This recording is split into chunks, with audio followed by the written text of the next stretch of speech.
You are listening to the Therefore I Geek podcast, episode 70.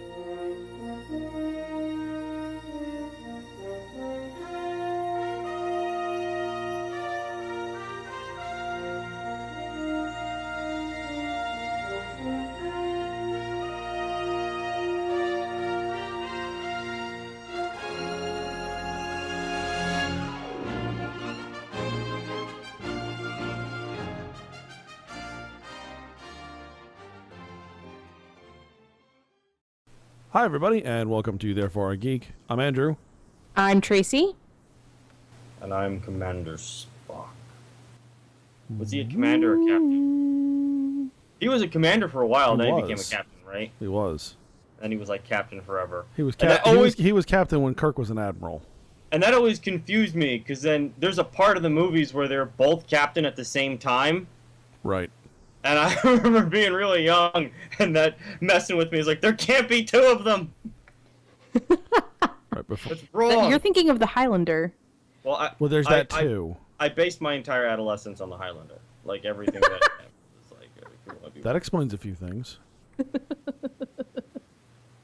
I mean, the arrest with the longsword, maybe, but, you know.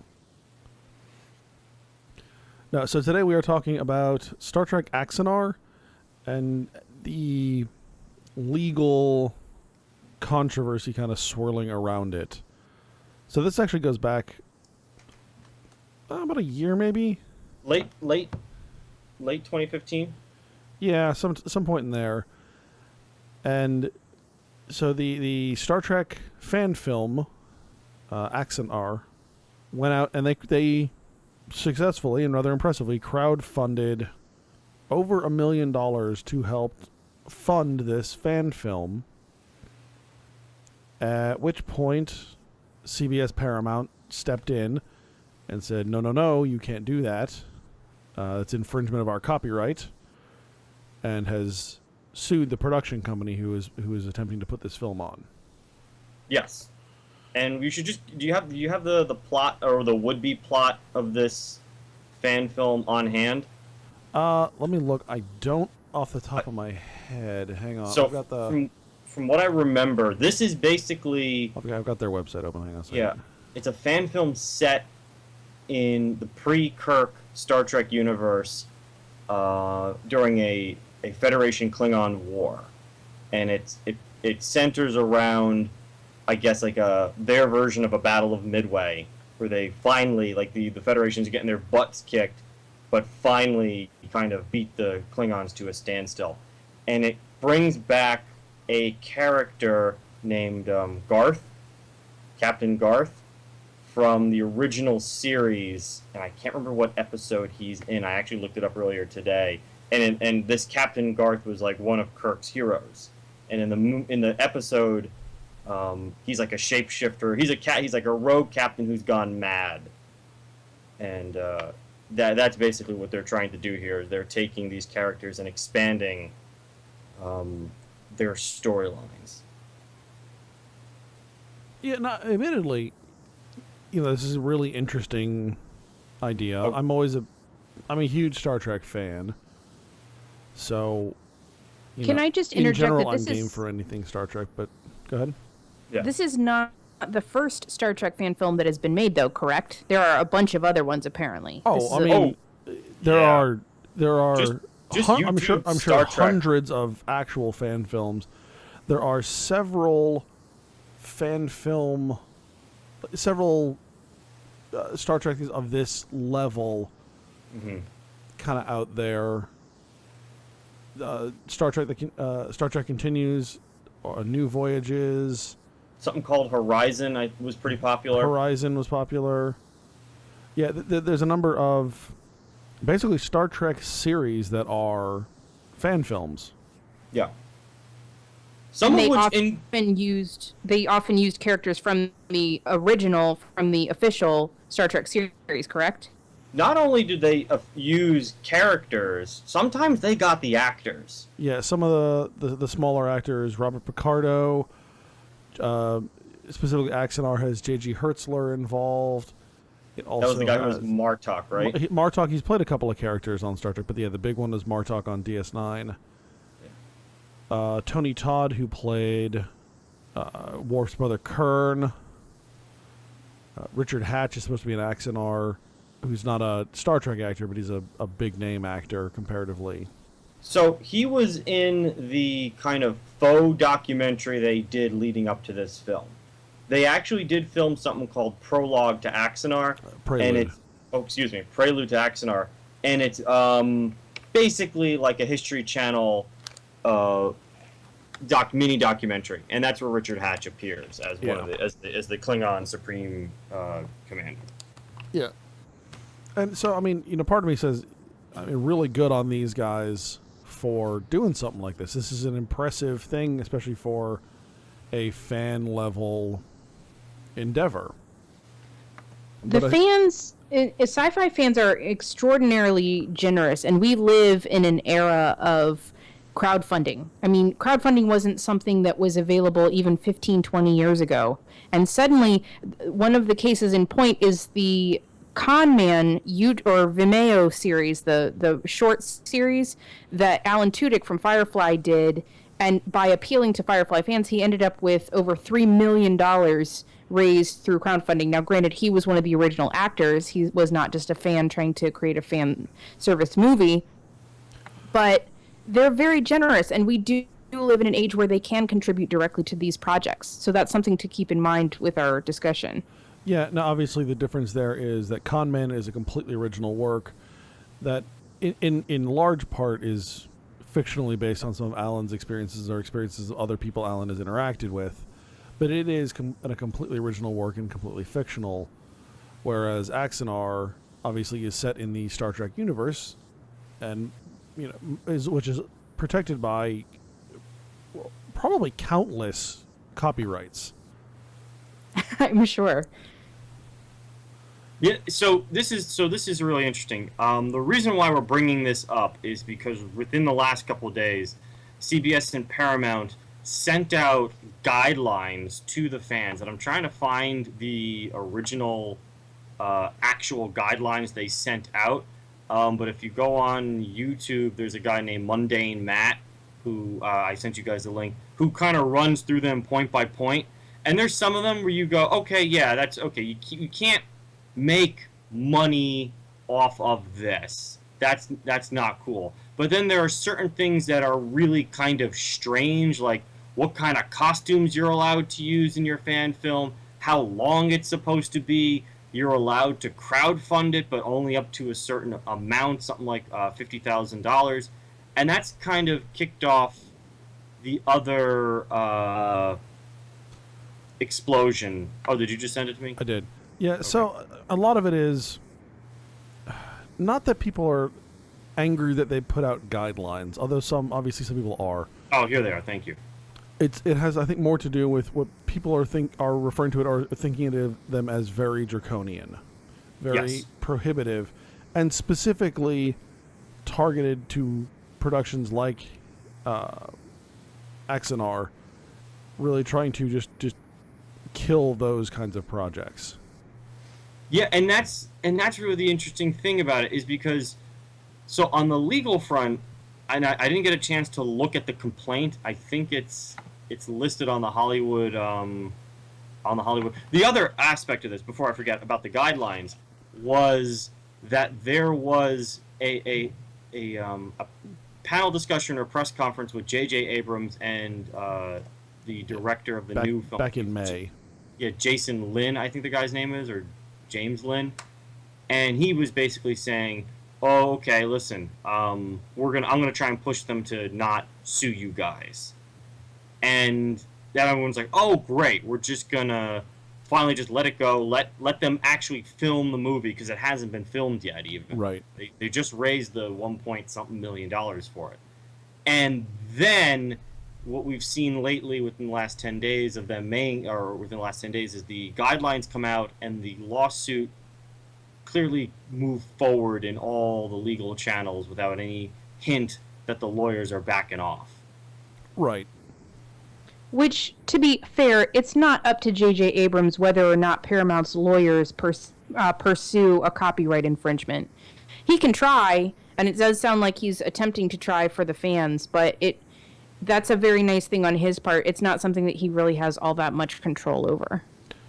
No, I mean, I think that's the fans. I think may have jumped to a little bit of a conclusion there when JJ said, "Hey, I'm gonna see what I can do." But I think just assuming, oh, JJ said it's gonna be over, probably is a little bit of a stretch for it actually being over. This is true, but let me play devil's advocate for 1 second, and dare to use a sports analogy on a geek podcast. Boned. But like when LeBron James got his coach fired, even though he's not the GM of the Cleveland Cavaliers, what he says goes. And Abrams is, and I'm not saying I fully believe this, but I'm just trying to, from a fan perspective, Abrams is the executive producer of both Star Trek and Star Wars, and two of the most successful sci-fi franchises, and for all intents and purposes, brought them back from the dead. And so he draws a lot of water. So there's a feeling that if Abrams, spent a little bit of his capital with the studio, this would go away. Well, and I'm not disagreeing that J.J. Abrams has that kind of capital, but I think, we're also not talking something small, a small studio here, or quite honestly, a small franchise. I mean, the fans keep making a big deal that this is Star Trek's been around for 50 years, right? Mm-hmm. So that means this is a franchise that CBS and Paramount have held, or that Paramount not mostly, but obviously CBS now have held on to for 50 years. Right. They have some serious coin invested in this thing. Right. So, do you want to go through the guidelines real quick, or do you want to kind of just move on to the kind of merits of this copyright thing? I'm interested in looking at the guidelines themselves, if only because I watched the same video that you did from Mundane Matt, and I've seen other stuff by Mundane Matt, and it's clear that he has a particularly vested interest in Star Trek. He's clearly a big Trek fan.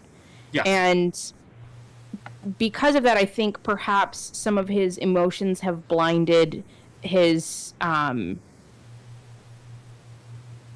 I'm not sure what the word I'm looking for is. Well, it's his bias. It's his basic confirmation bias. Is that you can see that it's kind of there. So many of the things that he thought were draconian, I did not, and there were things that he said, I see where they're coming from, where I thought, they could do to scale back on that a little bit. So it isn't that important. I think we can come back to the fan response. I do want to cover the kind of the fair use. Mm-hmm. Part of this. So the fair use comes into play here because Axanar Productions, who's the company who's trying to make the film, has basically said, well, we're not infringing on your copyright because this is fair use. Mm-hmm. And just kind of on face value, you say, oh, okay, seems like they've got, they've obviously they would have had to do their research and whatnot and figure out what is and is not. I mean, kind of looking at it, I mean, just us looking at it from the surface, I think you said it before we started recording, from a copyright standpoint, they're kind of screwed. It appears that way because you're right. They are coming down on this. This is fair use. We're allowed to do this. And Paramount is like, no, you can't because you're making money off a product that we have a copyright on. And if that's the case, all of us here not being copyright lawyers, and basically gauging the temperature from what we've read from articles from everyone from the Hollywood Reporter to whoever's been cutting and pasting the Hollywood Reporter's work on this, has basically been saying, yeah, they're kind of in trouble. Their only hope was that Paramount would let up because their motion to dismiss got rejected by the judge. Yeah. So a couple things to point out about fair use. One is that fair use is you can't claim fair use unless you've already been sued. Mm-hmm. So like people say, oh well, they can't sue me. It's fair use. Well, problem with that is you're not actually able to claim fair use until you're sued.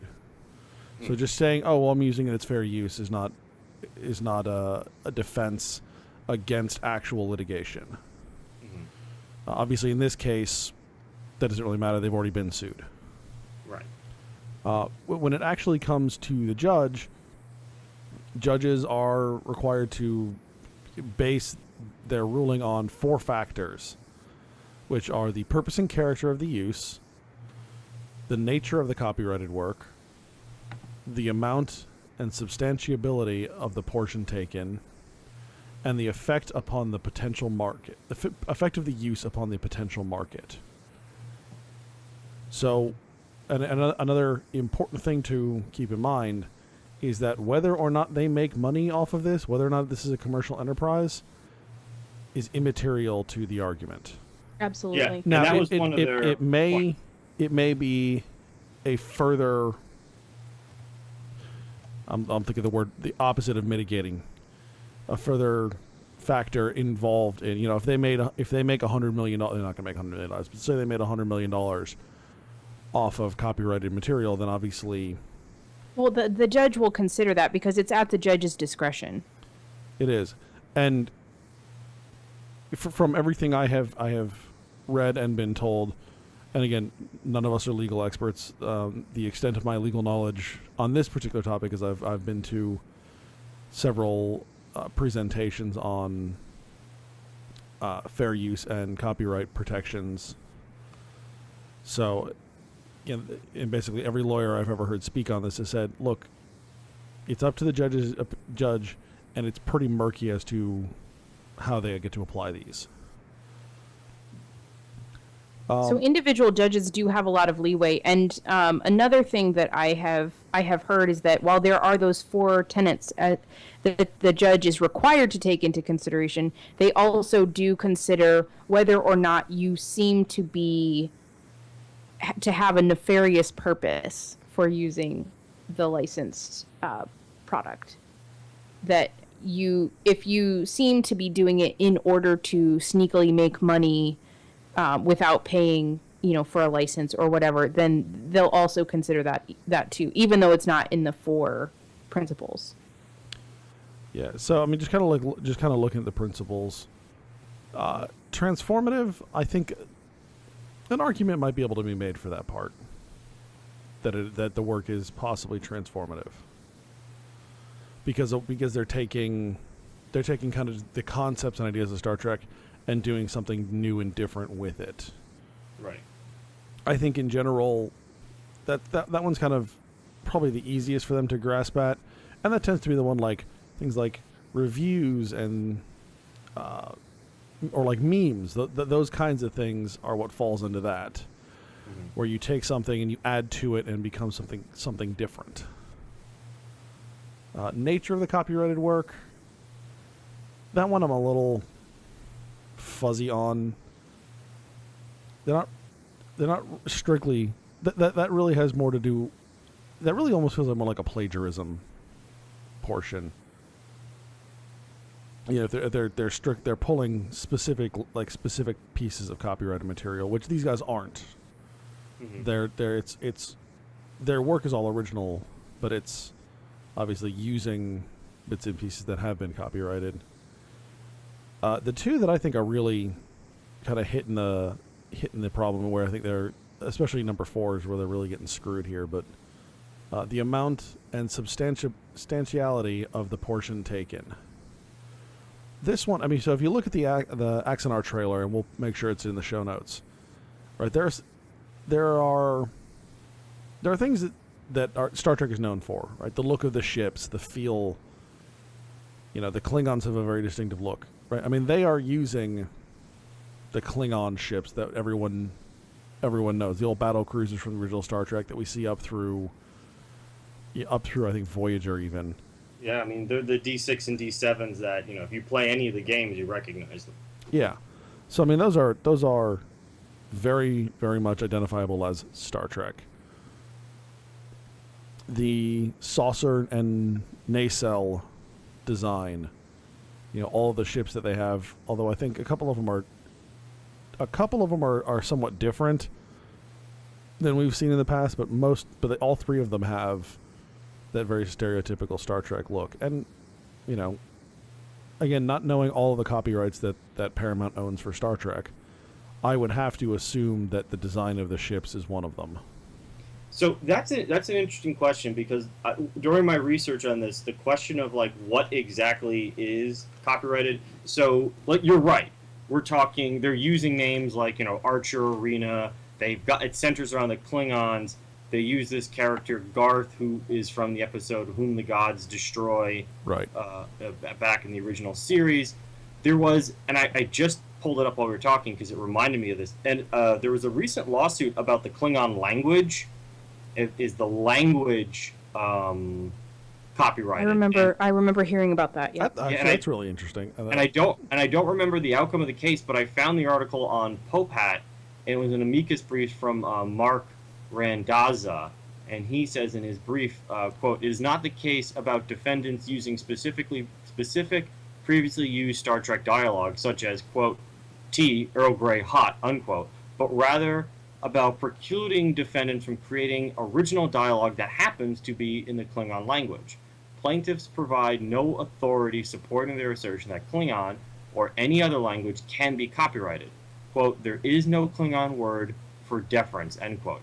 And plaintiffs are entitled to none." And then he cites a legal case. And actually the part of the amicus brief is actually like written in Klingon, believe it or not. So even if you nice. disagree with him, well played, sir. Well played. He wrote some of it in Klingon. So yeah, this is really interesting because part of their claim was we raised money, but we're not making any money on this. This is a pure fan production. Yet, even in their production trailers, they say we're going to have professional actors and professional CGI technicians and professional set designers do this. I mean, looking at the trailer, it looks really pretty. Yeah, it looks really good. And I think...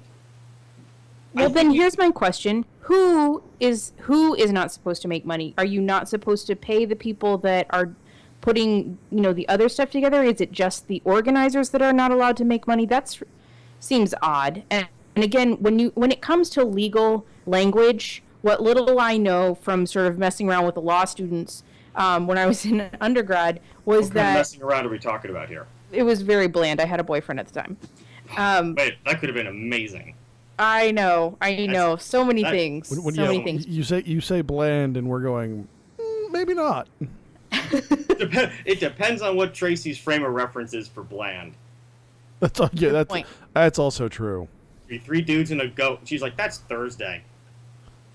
You don't even want to know. My safe word is blueberry waffles. You can do whatever you want.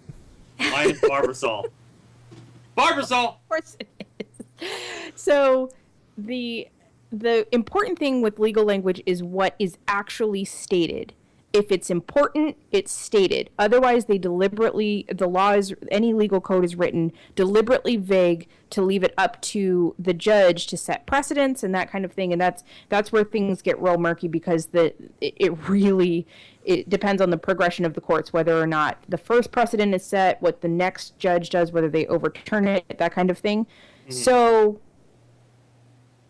who is supposed to make money or who is not supposed to make money? I find that that's kind of a flaw, or perhaps it wasn't intentional to leave that open. Well, but again, whether or not they make money on that is completely immaterial. Mm-hmm. You can violate copyright law without making a dime. You can lose money and still violate copyright law. Oh, yeah, just think of Napster. That's where, in the early days of file sharing, they were going after them for not paying for it. Metallica stood up there and saying they're stealing our music because we're entitled to being paid. And it's just kind of an insult if you're getting paid off my work. Sure. Well, now, and it's important to note that what we're talking about, or what Dude brought up, was actually from the list of fan guidelines and not from, correct? No, what I read was, I just read was an amicus brief for a separate case. You were still reading from that. I'm so sorry. Yep. I thought we had moved on to this specific. No, it was actually, we still got one more of the factors, and this is, like I said, this is the one I think that's really damning unfortunately to them, mm-hmm. and that is the effect of the use on the potential market. The keyword there being potential. Now, this is one I want to dive into. Explain that, and then I actually have some fifis about it. So, and this is I've kind of got this off of a legal blog from a professor at Stanford. But basically, this is another important fair use factor is whether your use deprives the copyright owner of income or undermines a new or potential market for that copyrighted work. And that's kind of the fundamental part. So, and this is actually where this will transition nicely into talking about kind of the fan reaction. So, I think part of CBS and Paramount's argument is, people are going to, hey, people are going to look at these and say, hey, I can watch this for free. I don't need to go see this movie, or I don't need to watch this show. I like this better. I'm going to watch this. Right.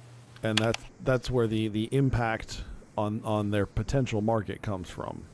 Now, how you demonstrate the loss of a potential market, I don't know. No, I don't know either. And then there's a part of that where a reasonable person who's sitting here is going, we didn't know about Star Trek Axanar until they got sued and people made a kerfuffle about it. Now, the average person really isn't going to go, oh, you know what, we should just go start and support these fan films on YouTube when you've got a $150 million budget Paramount blockbuster coming out this summer. How much do you really think they're going to, how much of that market are they going to get, lost because there's fan films on YouTube that they could also see? I've also heard the argument. Joe, that's a stretch for me. Yes, although with as strong a fan base, I hate to say it, but like the average Joe is not the one driving, especially a new Star Trek series. I mean, like Axanar is certainly, the production that is in their bullseye right now, in their sights right now. But I really feel like Axanar just happens to be the first one that they're really gunning for. I don't know that they were particularly thrilled with the ongoing Star Trek like web series that people would do, but there was no other Star Trek series on for a lot of those. Right. I mean, realistically, that's a lot of these fan series kind of stepped in to fill the void when Enterprise went off the air. That's a good argument that I've actually heard, again, from Mundane Matt. One of the things I actually agreed with him on is that it's also free marketing to some extent. Yes. To those people that are... Certainly. And keeping the dream alive, keeping people engaging with the property, that kind of thing. But you are absolutely right, Andrew, when you say the timing of this is bad for the fan film because there's a new movie and a new show coming out. Well, they're looking specifically to protect their property. I don't know that its timing is bad so much. I hate to say it, but I think they let Axanar get a little too big for what CBS was comfortable with. But going back to the other series, if one of the other, let's say Star Trek Horizons had gotten big like this, right when the new series is out, people don't like the new series, and then suddenly there's this, and they're like, well, maybe I like this more. And I think, especially for a show like Star Trek, you're going to get some of the average Joes watching it. But the people who are going to keep that show on the air and who are going to really drive its success is the hardcore fan base. And those are the people who are aware of fan films and things like that, and those who may go elsewhere to watch something. Let me take a crack at that one, because while it does sound plausible, if we are talking about hardcore fans, correct me if I'm wrong, but at one point in the early 2000s, weren't Voyager, Deep Space Nine, and Enterprise all on at the same time? No. So there was at least one time where there were two shows going on at the same time. There were two times. So the last two seasons of Deep Space Nine the last two seasons of Next Gen overlapped with Deep Space Nine.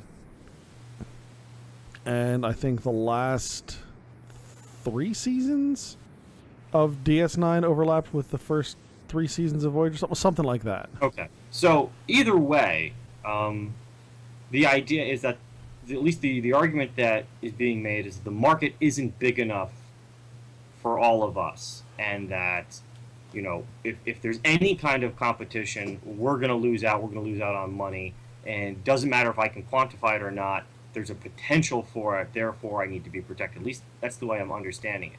Well, I think there's also a level of control, right? Paramount also controlled all three of those series. Right. And right. keep in mind that Next Gen and DS9 were on CBS. Voyager was on what was at the time UPN, with Paramount's own network. Right. So there's I don't disagree. You are talking a little bit about market saturation, but I think the fact that they own and control the copyright, I think that it's their call what they feel the market saturation is. Oh no! So again, on a legal ground, I think we all agree, and there's not much space for us to go unless you're a lawyer, as to whether or not Axanar has a leg to stand on in the courts. Right. So I'm kind of moving a little bit beyond that, and I think that's where Tracy was going. Was really, is this worth Paramount's efforts to attack this, to sue this production company on the eve of their 50th anniversary and their new movie coming out and their new show coming out soon? I think that's the point she was trying to make, and I now just drifting away from the main topic a little bit, I kind of side with the idea that Paramount, while Axanar seemed to be a victim of its own success, because we're getting to the point where now the tools for making movies, even good-looking CGI and action films, and there's so many actors out there and computer programmers, the tools are becoming so ubiquitous and easy to access and cheap that people are starting to do it. I'm always reminded this day and age of a quote from Orson Welles that he said, "Movies will never truly be an art until the tools to make them are as abundant as paper and pencil." And while we're obviously not there, we're approaching that point. And Axanar appears to me to be the vanguard of this. And all these different companies are trying to figure out how to react to it. And we can contrast it to the way Star Wars and LucasArts, and I guess now Disney, has been treating their fans with this.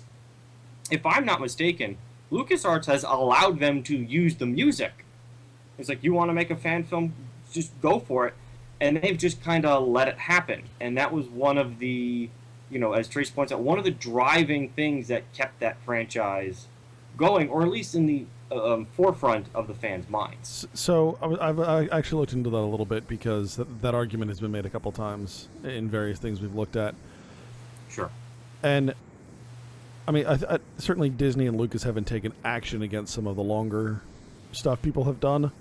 They have, however, there is an official fan film festival for Star Wars, and they have guidelines. And when you're talking about being able to use the music, they provide people like a toolkit that they can use for these films. So that's what, like, the music and stuff is. But I mean, they have guidelines in there too. And they're not all, in some regards, are not necessarily dissimilar from some of the stuff that CBS put out. You're not allowed to use existing characters. You're not allowed to use celebrity names or voices. They have to be 5 minutes in length or less. Now, admittedly, this is for submission to a contest, not just something that people are doing on their own. But there is some precedence with this in Star Wars as well. It's just it's not targeting a specific fan film or group of fan films. Well, that speaks to the next thing that I was going to kind of bring up, that Lucasfilms, Disney, seems to be making an effort to counteract another potential problem with allowing fans to make films, and that is, could the fan film be confused with being an official film or official piece of property, and how does that reflect on the brand? And when I was a lot younger, when I was growing up, what I always understood of copyright law was the rule of thumb that it shouldn't be easy to confuse what you're doing as a fan with the original official property. And so with Lucasfilms, what that sounds like to me is that they're saying, well, just on the off chance that anyone, they understand that whatever the fan makes is going to reflect somewhat on their own property. Let's make sure it's the best reflection possible. And so we're going to actually provide the tools to make that happen. Whereas with Star Trek, it does seem to be a little bit less so, although there are a couple of things in there that may speak to that point. Yeah, I mean, looking at the guidelines, there are some real obvious things in there. Obvious as in terms of what directed towards Axanar? No, well, certainly that, but I was just saying in general, there are some things that are like obvious things that they don't want, obvious rules. So number 7 must be family friendly and suitable for public presentation. Videos must not include profanity, nudity, obscenity, pornography, depiction of drugs, alcohol, tobacco, or any harmful or illegal activity, or any material that is offensive, fraudulent, defamatory, libelous, disparaging, sexually explicit, threatening, hateful, or otherwise, or in any other inappropriate content. Now, so that's a hell of a list. First off, that's a really great. So here's, of course, I think I have to be the one to bring this up. So the issue is it's a fan film, right? Right. So it needs to say in number 2, there's a part where it says the subtitle must be a Star Trek fan production, right? Yes. So here's the issue. In thinking of putting number 7 and number 2 together, porn. Now there are a number of pornographic companies out there that do all sorts of porn versions of all kinds of stuff out right now. And it's called, like, one of them is called, like, I'm sure, Star Trek, a XXX parody, right? And like, I think Brazzers did a multi-part Star Wars parody, and like, what's the other one? Like, Digital Playground does all the Marvel. They do, like, the Avengers, and they just slap XXX at the end of it, and say a XXX, but they have MASH and the Flintstones. All of them are there. So here's the issue. You could, again, I'm not going to argue the legal aspect, because I think Axanar is dead to rights, and they're only being targeted because they are as successful as they are. That appears to be the case to me. Certainly. The issue for me, getting away from that, getting a little more, faux philosophical, is, do you really want to do this? Right. You are within your rights to set down these guidelines and help fans out and all that kind of stuff. And then, say, if you don't violate them, we sue you into a fine powder. The issue, again, and it kind of dovetails into that, the pornography problem, is if you go after them, you start getting into, again, these really weird weeds. And if the fans are having fun and they're doing this for the love of Star Trek, and there's some scuzzy guys out there who are not doing it for the love of Star Trek and see if they can capitalize it, you're just leave You're it just alone. making yourself the bad guy. Yeah, and you're also commercial, or not commercializing, but you're also advertising all of these other little guys that otherwise wouldn't have much of a share of the market at all. No one would know about them. And I think that's where the argument of why Lucas, even though Lucas has guidelines, has pretty much let them slide, is because, for the most part, I think in their calculations, this isn't hurting their market share, and it's getting people to dig the franchise and dig the universe, and then in the end, they're more likely to go see Force Awakens or Star Trek Beyond, because they're like, oh, we've been mulling around in fan fiction central for two freaking decades, or however long it was before the last one came out. Now Paramount or Disney's putting out $150 million production, and frickin' Tom Cruise and all these other and Kate Upton are in it. Let's go run and see it. I guess that's kind of where the argument I'm coming from is. I think it's in Paramount's best interest to let these guys slide. Well, certainly this is not good publicity for Paramount at the time. At this particular time, where they could use some good publicity. Not that Paramount's suffering from a glut of bad publicity in other aspects, but just, they've got a new movie, they've got a new TV series. Like, this is the time you want good publicity. Mm-hmm. And I get what you're saying on that. However, part of me, and some of this is just because, I have ideas for stories and things like that, and things I would love to someday get out there and realize. And, those are my, we're gonna be honest, those are my intellectual properties. Mm-hmm. I want to have that control over them. Right. Right. I don't want some schmuck out there going around and messing with my universe. Sure. So this is a really interesting point, and I had alluded to this a few episodes ago and kind of dropped it in front of my friend. You know, the idea of like, what is canon in our ideas and stories and universes, what's not, and then the idea of like, I want to be able to protect this because I want to make money off it. Because if you came up with the idea for James Bond and someone, you know, if you were Ian Fleming and you came up with the idea with James Bond, and someone else was like, oh, that's a good idea, and beat you to the punch, you'd be mad. And they were, you'd be really, really mad, and I understand that.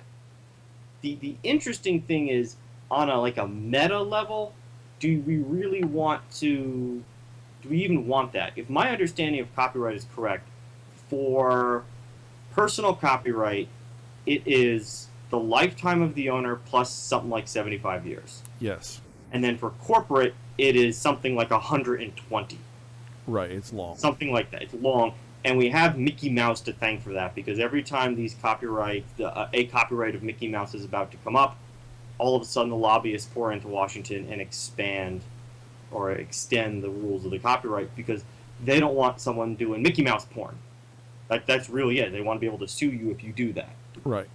And so I'll take the kind of controversial position here is, I found a couple videos while we were kind of researching this, just because I had encountered this tangentially, and you know, at least in my political sphere, the arguments about intellectual property are pretty fierce. They're pretty sharply divided. So the idea was, do we even, when the Constitution was written, copyright was like 14 years, something like that. Right. Now at this point, there are certain things out there that aren't copywritten. Jokes. I do comedy magic. You could rip off my act. You've got fashion. If you in the fashion industry, there are. I mean, almost immediately after the Oscars come out, you've got the knockoff dresses in Kmart or something like that. It's You want to wear the dress Jennifer Lopez wore. Here's the $20 version. Yeah. Same thing with food. You cannot copyright a meal or a recipe. Or even ideas. Think about football. You cannot copyright the West Coast offense, for instance. So I'm kind of wading into kind of the uncharted territory of saying, you know what? Maybe we should just let it slide. And while on the one hand, we might be sacrificing something, maybe a monetary gain or control of our art and idea. On the other hand, it could lead to greater artistic explosions and more innovation in that field. Yeah, I get what you're saying. I have a hard time with that one, and I'm trying to kind of put into words here. Well, I'll send you the links of the panel discussions that I ran across, because again, I just kind of looked them up real quick. But that was the basic argument that people were having is, where do you, really, do we need it to be like this? Because just think of the headache we were going through that first half hour. We wouldn't be dealing with that if Axanar just would be made if copyright weren't the way it is today. No, and I get that at the same time, and part of it at this point we're dealing with a corporation who owns it as opposed to an individual. But as an individual who wants to create things, I want to be able to create things and not have someone. And I'm not even talking about monetary, because I really like my ideas and everything. They're really cool, but I don't ever expect that I'm going to be able to monetize them. But I want to control them. It's my stories, my thoughts, my processes, and I don't want someone else coming in and either doing, changing them, taking them, or taking credit for them. It could come down to the simple idea of this may not be something that should be solved legally, or that's not quite right.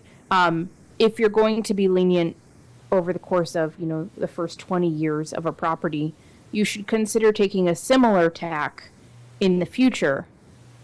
Whereas if as Andrew is very possessive or very protective of his property, that he should crack down immediately on potential infringements of that. I don't know. I don't think that is the correct tack to take. I'm just saying that is a tack to take. Mm-hmm. And this goes back to an article that made the rounds prior to this podcast and will be in the show notes. And that is the idea that the only people in the room when this list was created were the attorneys. Well, that is a supposition that someone from the Axanar production company who has worked in similar situations made. And I think whose wife is a lawyer. Yeah. Now, don't get me wrong. I think he has a very interesting point, and I think it's worth a read, and we'll definitely put it in the show notes. But it is he freely admits he was not in the room, and everything he's stating is just supposition. Well, yes, and that's the only way that I present it, just as an additional take to this, that perhaps the more artistic types or the people that understood what went into a production simply didn't say it in it. I mean, here's the thing, the PR people didn't. I mean, like Dude was saying, this is a really bad PR moment for both Star Trek and CBS Paramount. Yeah. This doesn't look good when the giant corporate overlord is stomping out the little guy.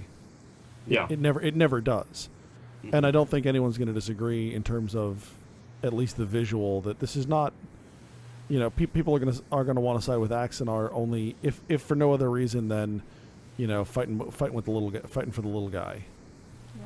Yeah, I mean, like I'm on a legal perspective, like I said earlier, we're stuck in the position of Paramount's kind of right, but I kind of look at it as the way similar to Tracy is, one, this is a headache Paramount does not need, and they don't have to go through because again, the effect on their market share is probably nominal, even though we can't perfectly quantify it, and two, just in terms of an artistic freedom position, just let the artists do their thing, because really in a practical way, even with our copyright laws, once you let the idea out, it's out, and it goes and it creates its own, it becomes its own thing, it escapes the confines of the creator. Good example, I'll give two good examples real quick. One is like Conan the Barbarian, because I'm reading that a lot lately. If you've got the original Robert E. Howard stuff,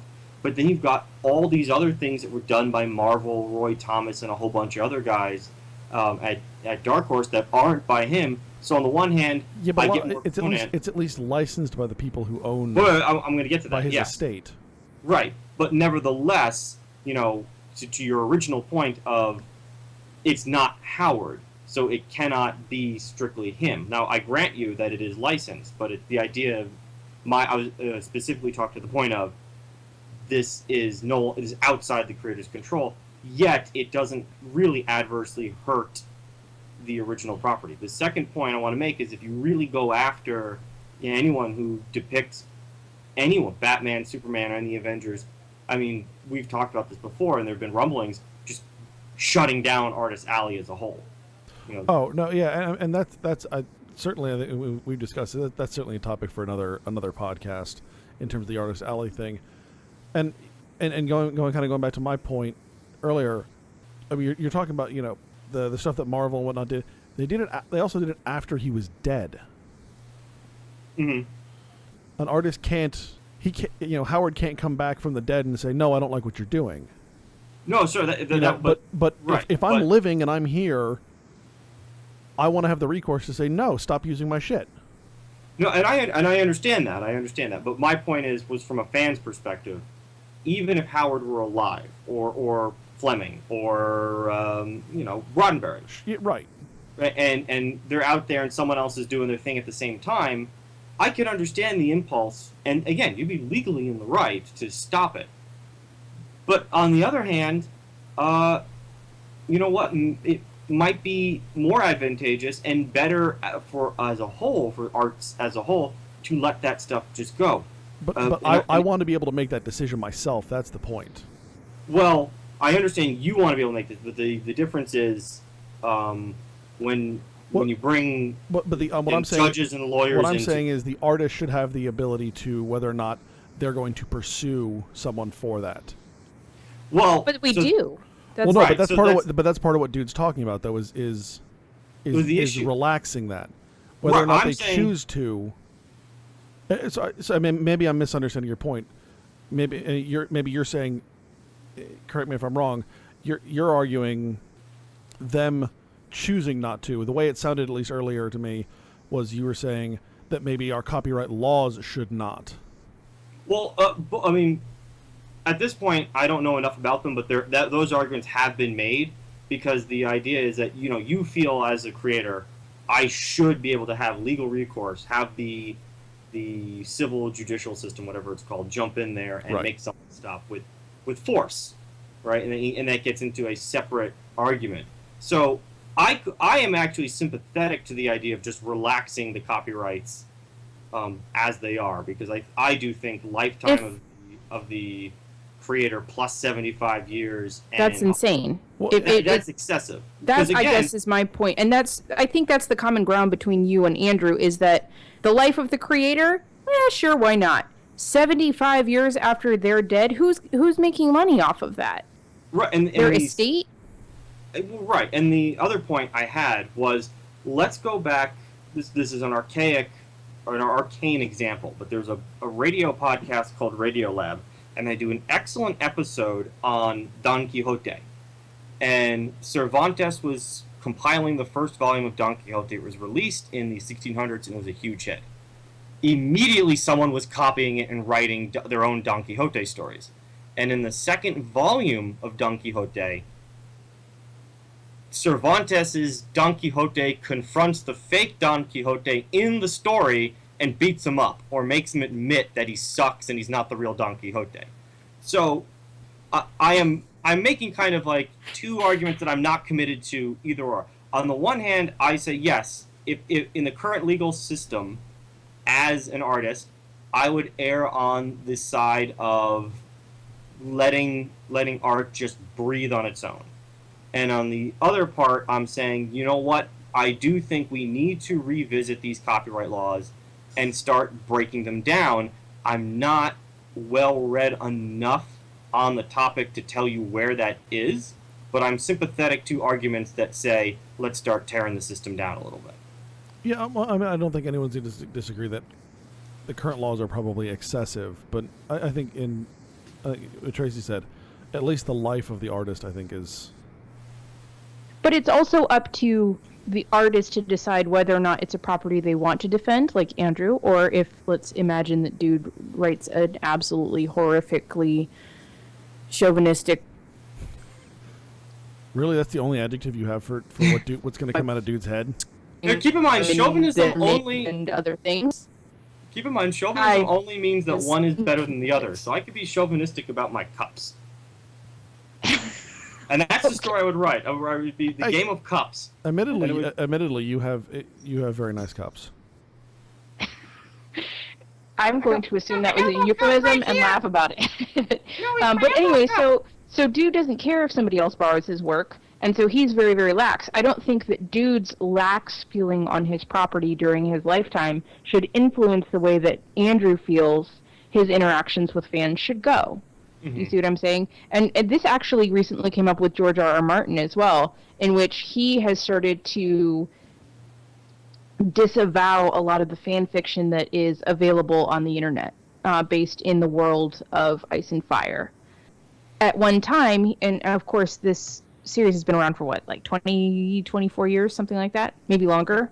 92, 94? I thought it was I thought it was 96, but I could be wrong. It was... Let's just agree that it was a long time ago, and so he was much more relaxed. Dr. Internet. I can't find my mouse cursor.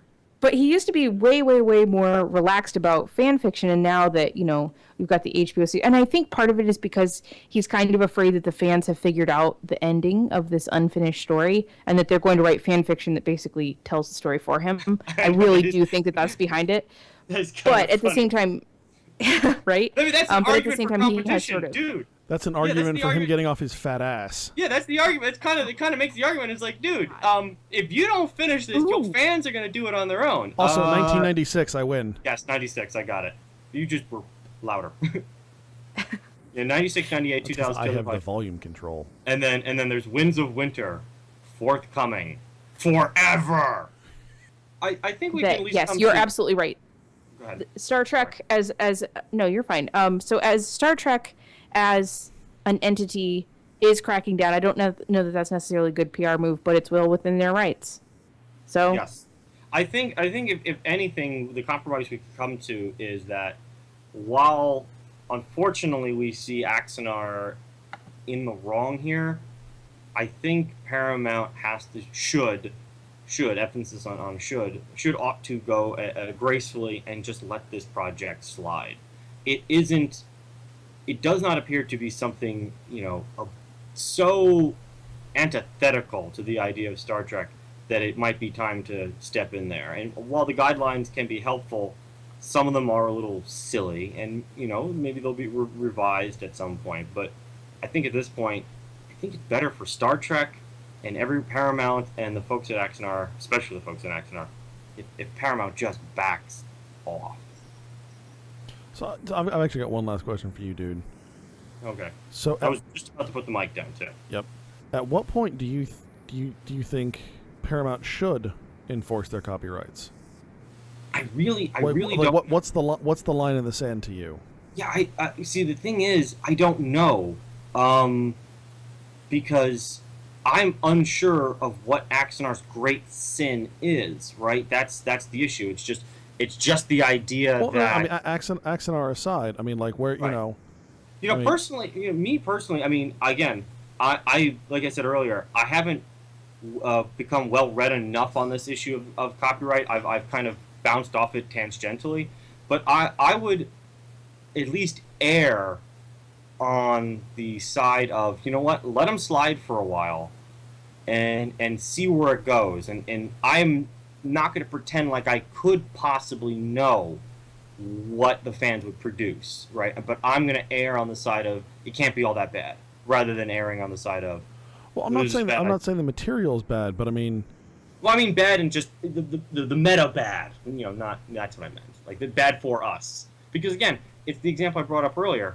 All they would have to do is slap the word parody on it, and they're almost scot-free. Because again, there's tons of sci-fi porn out there that are using licensed properties. And South Park just recently won a big court case with the what in my butt guy, because it was a parody.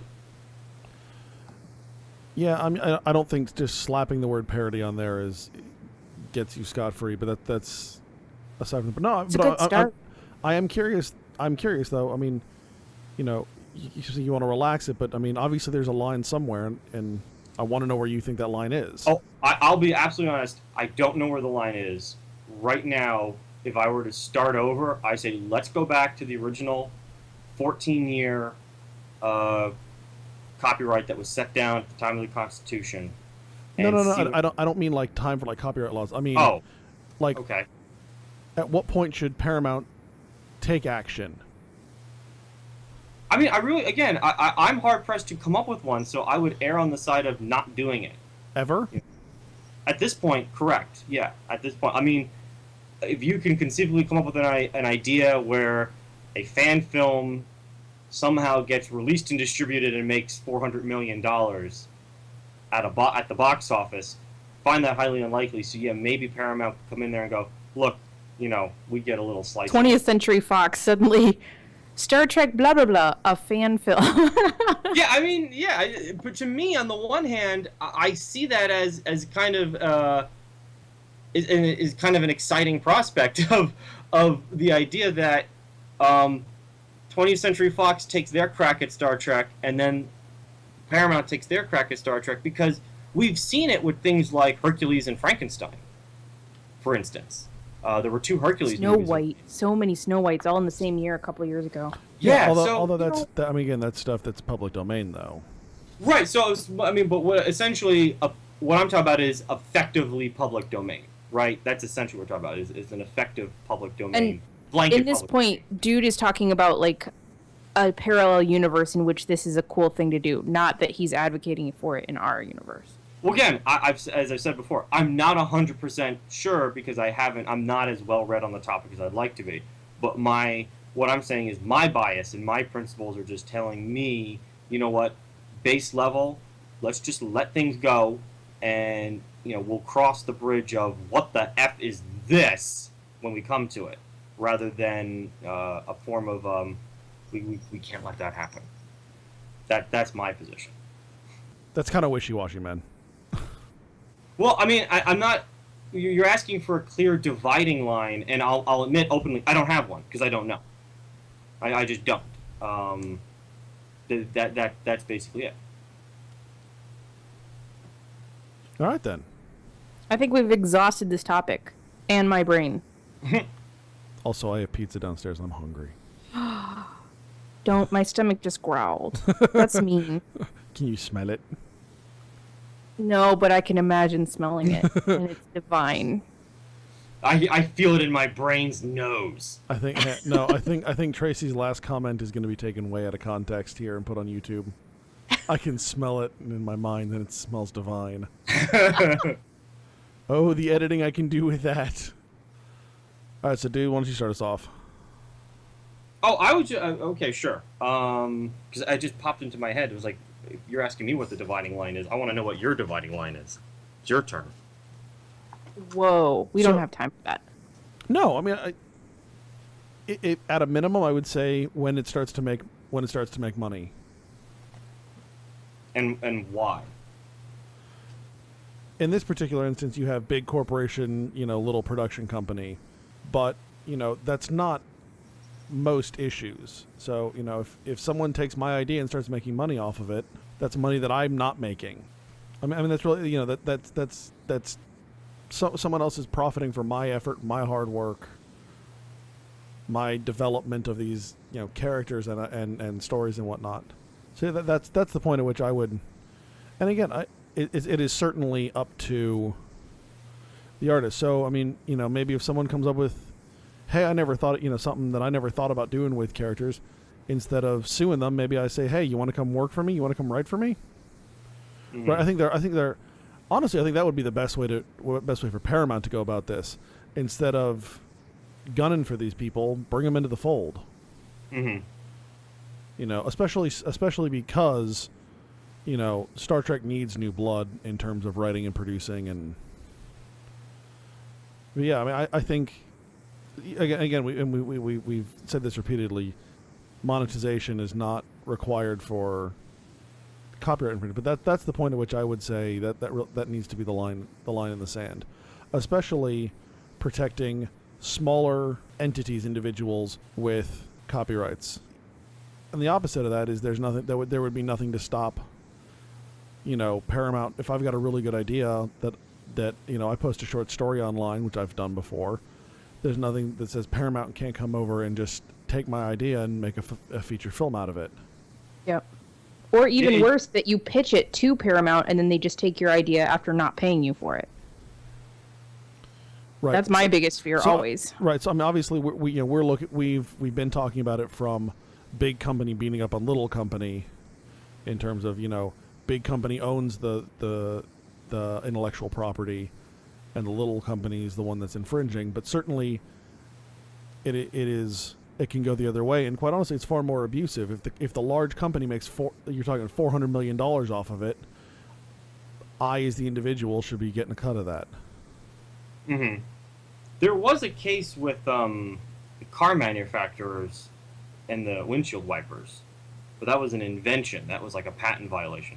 I don't know if ideas get covered by that, and I'm still. Well, so I'm using the word ideas kind of loosely.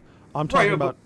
Like, but we're just talking, intellectual. The very cool phrase, intellectual property. I'm still unconvinced if that's the case with art and ideas. I don't know yet. I'm not sold on the idea yet. I just think. Yeah, again, certainly, it does protect the corporations, but I think it can also protect, the individual from the corporations. It could very well. All right. So, what have I been into the last week? Yeah. I have been desperately trying, now that I've got bookshelves and I've got them out of the boxes, I can see all the crap that I've bought at conventions over the last number of And years never touched. and not even come close to it. Like, not even come close. Like, I have the entire series of 100 Bullets, Northlanders, Akira, Loveless, Criminal, just to name a few. Right. I haven't finished any of those. Oh, Conan. Well, not the whole thing of Conan. There's, I've got there's parts. actually a lot of Conan, especially from Dark Horse. Yeah, there is. I've seen 18 volumes. I was going to say 16, but yeah, I know it's up there. I believe I have a bunch of them. I don't have all of them, and I just started. I finished Conan Volume 0 the other day, which was an original story about him being born on a battlefield, and then I've got Volume 1 is an adaptation of the Frost Giant's Daughter, which is an original Howard, and I've been reading Akira, and I'm on Volume 4, and that thing is so freaking cool. It is so good. Yeah. It is just amazing, and it's because it was a serial, and it took like 10 years for it to be written. It goes all over the place. Like, there is no central plot. It's, we've got to do something, and then someone dies, or there's an explosion, or Akira nukes the center of Japan, and it's like, oh, guess what? The reset button just got hit. Everything's changed now. Yeah. And I really, really That's like actually, I think, one of the cooler things about anime and manga is that it has those moments where, like, here's kind of the baseline plot, and then it just goes every which way. Oh, it's really amazing. Whereas American superhero comics are so much more episodic. Yeah, and it's just fearless. That's what's amazing, is that the comic is like fearless. Just stuff happens, and you're like, there's no way they're gonna let that happen. Oh yeah, they did. Oh yeah. Oh fuck. How do we get out of this one? And it's like, oh, we don't. We just live, and it's really, really something. We live. It's unfortunate. What else? I saw Independence Day Resurgence the other night, and it was dumb, but I didn't care. I knew it was going to be bad, and I didn't care. I don't know if I'd call it bad. I would call it dumb though. Here's the one thing I will say. You might have noticed this. I was immensely impressed with the pace of that film. That did not give you a minute to breathe. No, it was so fast. Well, at least the beginning booked it. I think at the end, yeah. at the end, it drug on a little bit, but yeah, I mean, like, there were some silly things, like the alien queen chasing a bus full of children. I mean, right. Really, I feel like they put that in there on purpose because it was so cliched. And then there was a point I looked at my watch and I was like, yeah, we're not at 2 hours yet. There's more coming. Yeah, they packed a lot in there, and I was impressed. It was I dug it, and there are parts where you go, huh? Like, how is it that the cold fusion bomb can blow this up, but this shield is still intact? But if they just shoot it with green lasers, the shield goes down. I need to stop thinking. Right. Explode. Yeah, explode. And what did I see after that? Surprisingly enjoyable film called The Free State of Jones. I've heard about this. This was not a bad film at all. It's historically at least somewhat based in fact, correct?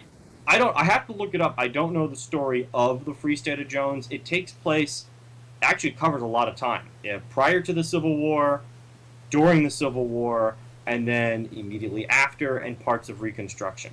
And it kind of leapfrogs in time because it covers a lot and then there's a secondary story going on that's taking place in like 1952. So they kind of bounce back and forth. Gotcha. Yep. But it was good. I mean, I know it got beat up by critics because, let's be honest, pre, during, and post Civil War period of America, very problematic, and I'm putting that in scare quotes. So yes. It bothered a lot of people. But let me tell you, it was worth it. I was expecting some sort of really preachy, sanctimonious, Civil War era movie.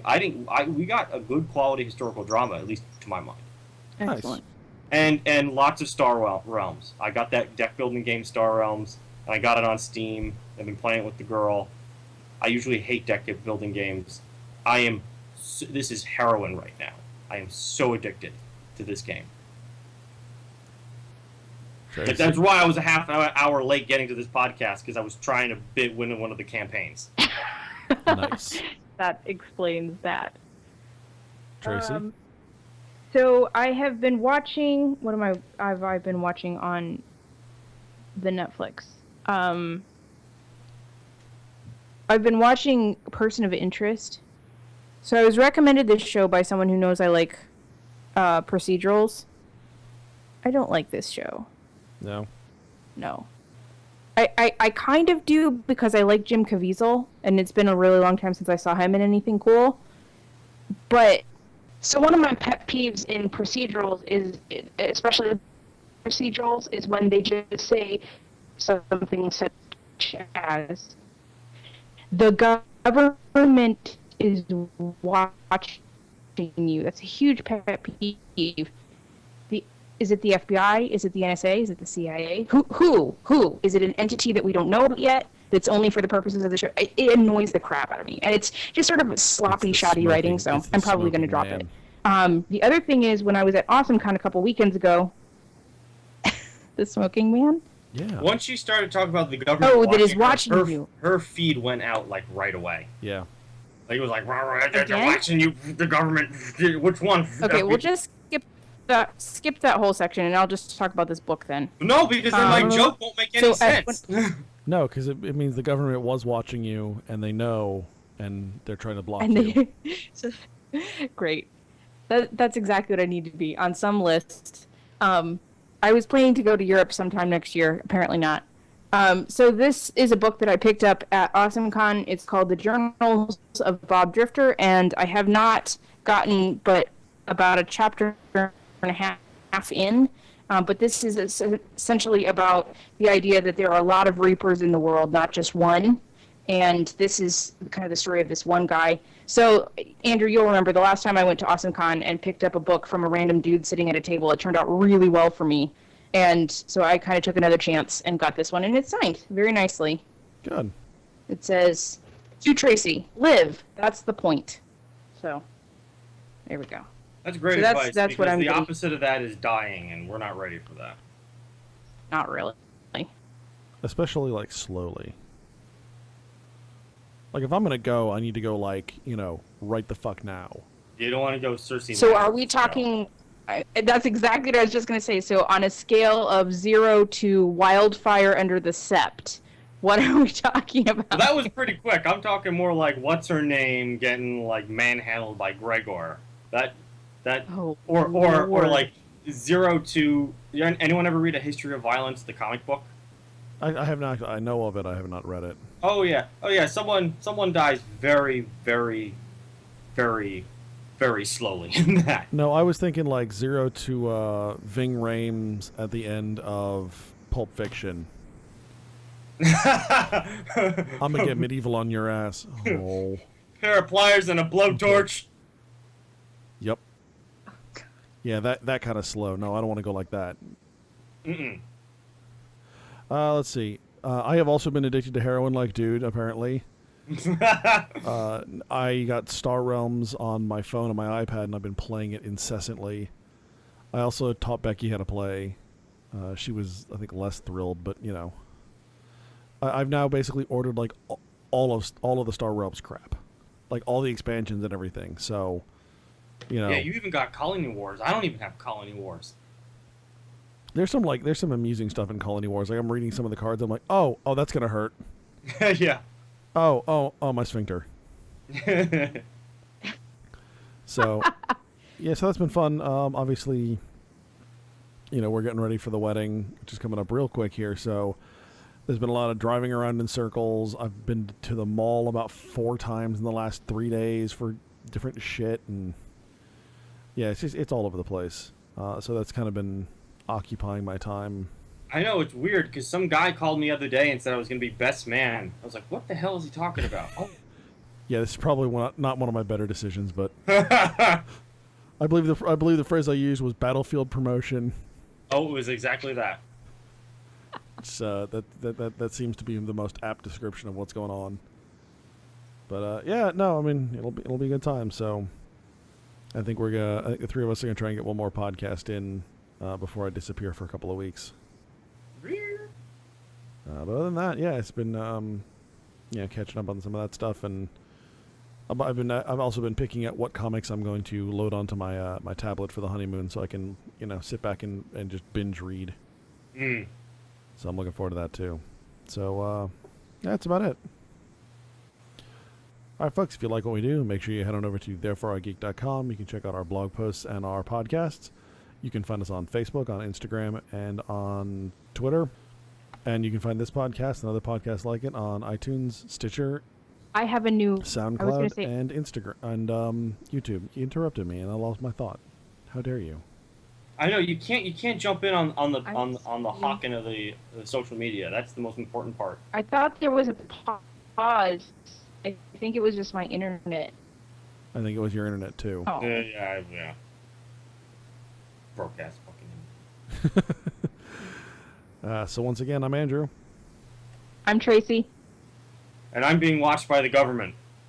And you've been listening to